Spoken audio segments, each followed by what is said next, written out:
Hi అండి. అందరికీ నమస్కారం. Welcome to my channel. ఈ వీడియోలో ఏపీ ప్రభుత్వ ఉద్యోగ పెన్షనర్లకు రావాల్సిన పెండింగ్ డీఏ, డీఆర్‌లు ఎంతెంత శాతం అనేది అవగాహన కోసం ఒక చిన్న వివరణ అండి.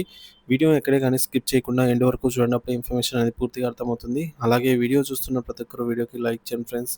ఈ వీడియోని తోటి ఉద్యోగ పెన్షనర్ మిత్రులతో అయితే షేర్ చేయండి. కొత్తగా చూస్తున్న వారు ఇంకెవరైనా మన ఛానల్‌ని సబ్స్క్రైబ్ చేసుకోకుంటే వెంటనే మన ఛానల్‌ని సబ్స్క్రైబ్ చేసుకోండి. దీని ద్వారా నేను చేసే లేటెస్ట్ వీడియోస్ అన్నీ మీ వరకు రీచ్ అవుతాయి. ఇక ఆలస్యం చేయకుండా వివరాల్లోకైతే వెళ్ళిపోదాము. ఫ్రెండ్స్ ఇక విషయానికొచ్చినట్లయితే రాష్ట్ర ప్రభుత్వ ఉద్యోగులు, పెన్షనర్లకు రావాల్సిన కరువు భత్యం, డీఏ బకాయిలపై సోషల్ మీడియాలో జరుగుతున్న ప్రచారానికి, ఆంధ్రప్రదేశ్‌లోని వాస్తవ పరిస్థితికి మధ్య ఉన్న వ్యత్యాసాన్ని అర్థం చేసుకోవడం చాలా ముఖ్యం. ఇటీవల వాట్సాప్‌లో వైరల్ అవుతున్నటువంటి ఒక సందేశం ఉద్యోగుల్లో తీవ్ర గందరగోళాన్ని సృష్టిస్తోంది. ఈ నేపథ్యంలో అసలు వాస్తవాలేంటో వివరంగా పరిశీలిద్దాము. ముందుగా వాట్సాప్ ప్రచారంలో నిజమెంత? అది మన రాష్ట్రానిదేనా? ఇటీవల వాట్సాప్ సందేశం విస్తృతంగా ప్రచారంలో ఉందండి. అందులో పెండింగ్ డీఏల జాబితా ఇలా ఉంది. జూలై 2023 3.64%, జనవరి 2024 3.64%, జూలై 2024 2.73%, జనవరి 2025 2.73%, మొత్తం పెండింగ్ 16.38%, నెలవారీ నష్టం సుమారు రూ. 10,000 ఉంది. మరి వాస్తవ పరిశీలన. ఈ సందేశం ఆంధ్రప్రదేశ్‌కి సంబంధించినదైతే కాదు. ఇది తెలంగాణ రాష్ట్రంలోని ఉద్యోగులకు పెండింగ్ డీఏలకు సంబంధించినది. అంతేకాకుండా పైన పేర్కొన్న శాతాలను కలిపిన 16.38 రాదు. అంటే అంతకు ముందు ఉన్న మరొక పెండింగ్ డీఏని కూడా కలిపి ఆ మొత్తం వేసి ఉంటారు. కాబట్టి ఈ వైరల్ సందేశాన్ని చూసి ఆంధ్రప్రదేశ్ ఉద్యోగులు ఆందోళన చెందాల్సిన అవసరం అయితే లేదు. ఆంధ్రప్రదేశ్‌లోని అసలు పరిస్థితి ఇదే. AP pending DA, DR status అయితే ఇప్పుడు మనం చూద్దాము. ప్రస్తుతం ఆంధ్రప్రదేశ్ ప్రభుత్వ ఉద్యోగులకు మరియు పెన్షనర్లకు అధికారికంగా 3 డీఏలు పెండింగ్‌లో ఉన్నాయి. 3 విడతల డీఏ, డీఆర్ బకాయిలైతే ఉన్నాయి. సో, వాటిని ఇప్పుడు చూద్దాము. విడుదల కావాల్సిన డీఏలు జనవరి 2024 3.64%, జూలై 2024 డీఏ 2.73%, జనవరి 2025 డీఏ 2.73%, మొత్తం కలిపి 9.1% అయితే పెండింగ్‌లో ఉంది. ఇది వాస్తవ ఏపీలోని డీఏ పెండింగ్ సమస్యలన్నమాట. ముఖ్య గమనిక. ప్రస్తుతానికి రాష్ట్ర ప్రభుత్వం ఉద్యోగులకు చెల్లించాల్సిన మొత్తం బకాయి డీఏ 9.1%. జూలై 2025కు సంబంధించిన డీఏను కేంద్ర ప్రభుత్వం ఇంకా అధికారికంగా ప్రకటించలేదు.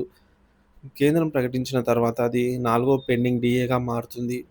అంటే మనకు ఈ జులైకి మరికొద్ది రోజుల్లో కేంద్రము ఈ డీఏ కూడా ప్రకటిస్తుందన్నమాట. సో, మనకు 4 డీఏలైతే పెండింగ్‌లో పడతాయి.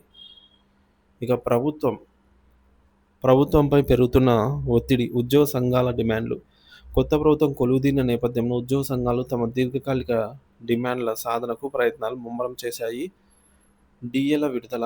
పెండింగ్‌లో ఉన్న 3 డీఏలను 9.1% తక్షణమే మంజూరు చేసి బకాయిలను చెల్లించాలని కోరుతున్నారు. కొత్త పీఆర్సీ ఇప్పటికే 2 సంవత్సరాలు ఆలస్యమైనందున ఎగ్జాక్ట్‌గా 2 సంవత్సరాలైతే ఆలస్యమైందండి 12వ పీఆర్సీ. ఎందుకంటే 12వ పీఆర్సీ జూలై 2023 నుంచి అయితే అమలు కావాల్సి ఉంది. సో, ఈ నూతన వేతన సవరణ సంఘాన్ని తక్షణమే ఏర్పాటు చేయాలని అయితే డిమాండ్ చేస్తున్నారు. మధ్యంతర భృతి ఐఆర్. కొత్త పీఆర్సీ అమలుకు సమయం పడుతుంది కాబట్టి తక్షణ ఊరటగా ఉద్యోగులకు మధ్యంతర భృతి ఐఆర్ ప్రకటించాలని అయితే కోరుతున్నారు. ఇటీవల ఏపీ ఎన్‌జీఓ సంఘ నాయకులు రాష్ట్ర ఆర్థిక శాఖ మంత్రిని కలిసి ఈ డిమాండ్లపై వినతి పత్రాన్ని కూడా సమర్పించి ఉన్నారు. ప్రభుత్వం నుంచి స్పందన. ఉద్యోగ సంఘాల విజ్ఞప్తులపై ప్రభుత్వం సానుకూలంగా స్పందించినట్టు తెలుస్తోంది.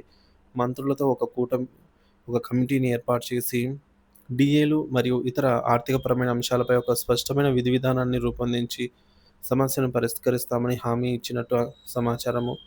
గత ప్రభుత్వం నుంచి ఉన్న కొన్ని బకాయిలను ఇప్పటికే చెల్లించామని, మిగిలిన వాటిని కూడా త్వరలోనే పరిష్కరించే దిశగా అడుగులైతే వేస్తున్నామని అధికారులైతే పేర్కొంటున్నట్లు తెలిసింది. మొత్తం మీద ఆంధ్రప్రదేశ్ ఉద్యోగులకు ప్రస్తుతం 3 డీఏలైతే పెండింగ్‌లో ఉంది. సో, 9.1% అయితే రావాల్సి ఉంది. సోషల్ మీడియాలోని ప్రచారాలను నమ్మకుండా అధికారిక సమాచారంపై ఆధారపడటం ముఖ్యము. పెండింగ్ బకాయిల క్లియరెన్స్, కొత్త డీఏల మంజూరు, పీఆర్సీ ఏర్పాటు వంటి కీలక అంశాలపైన ప్రభుత్వం నుంచి స్పష్టమైన కార్యాచరణ కోసం లక్షలాది మంది ఉద్యోగులు, పెన్షనర్స్ అయితే ఆశగా ఎదురు చూస్తున్నారు. సో, ఇది ఫ్రెండ్స్ ఉద్యోగుల పెండింగ్ డీఏలపై స్పష్టత. వాట్సాప్ ప్రచారానికి వాస్తవానికి అయితే తేడా ఇది. ప్రధాన అంశాలు సోషల్ మీడియాలో వైరల్ అవుతున్న 16.38% పెండింగ్ డీఏల సందేశం తెలంగాణకు సంబంధించింది. ఆంధ్రప్రదేశ్‌కి సంబంధించిందైతే కాదు. ఆంధ్రప్రదేశ్ ఉద్యోగ పెన్షన్‌లకు అధికారికంగా 3 కరువు భత్యాలు అంటే 3 డీఏలు మాత్రమే 3 విడతలు పెండింగ్‌లో ఉన్నాయి. ఇకపోతే రాష్ట్రంలో మొత్తం పెండింగ్ డీఏలు కలిపితే 9.1% అయితే ఉంది. పెండింగ్ డీఏలు కొత్త పీఆర్సీ, ఐఆర్ కోసం ఉద్యోగ సంఘాలైతే కొత్త ప్రభుత్వంపై ఒత్తిడి పెంచుతూనే ఉన్నాయి. సో, త్వరలో వీటినైతే విడుదల చేయాలని అయితే ఉద్యోగ పెన్షనర్స్ భావిస్తున్నారు ఫ్రెండ్స్. మరి దీనిపై మీ అభిప్రాయాన్ని కామెంట్ ద్వారా తెలియజేయండి. Thank you for watching this video.